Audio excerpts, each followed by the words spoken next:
અહીંયા મેં સવારના દીવાબત્તી કરી લીધા છે, દીવા અને અગરબત્તી કરી નાખી છે. પછી હું અગાસી ઉપર આવી ગઈ છું તુલસી માની પૂજા કરવા માટે. તુલસી ક્યારે દીવો કરી નાખ્યો છે મેં.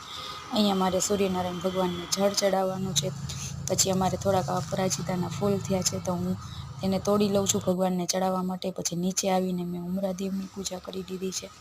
મારે 3 ઉમરા છે, 3 ઉમરામાં મેં પૂજા કરી નાખી છે. પછી અહીંયા મેં ચા બનાવવા માટે મૂકી દીધી છે સરસ મજાની સવારની. અમે બધાયની નાસ્તાની ચા સાથે જ કરી નાખીએ છીએ. અમારી જેમ કોણ કોણ હજી આવા જૂના વાસણ વાપરે છે કમેન્ટ કરજો.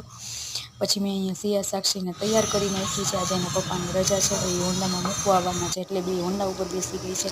અને આજે અમારે રસોઈમાં બનાવવાનું છે બપોરે ચાપડી ઊંધિયું. અહીંયા બધું શાક સુધારી નાખ્યું છે. અહીંયા મેથીના મુઠિયા બનાવવાના છે તો મેથી વીણી નાખી છે, લસણ આદું ખાંડી નાખ્યું છે, ટમેટા સુધારી નાખ્યા છે, ડુંગળી સુધારી નાખી છે.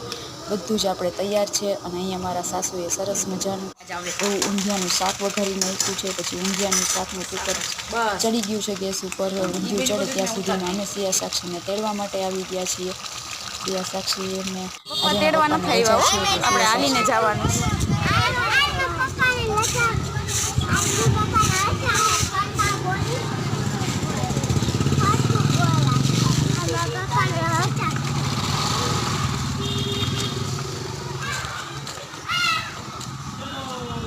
અને અહીંયા સરસ મજાનું આપણું ચાપડીનું ઊંધિયું બની ગયું છે. ચાલો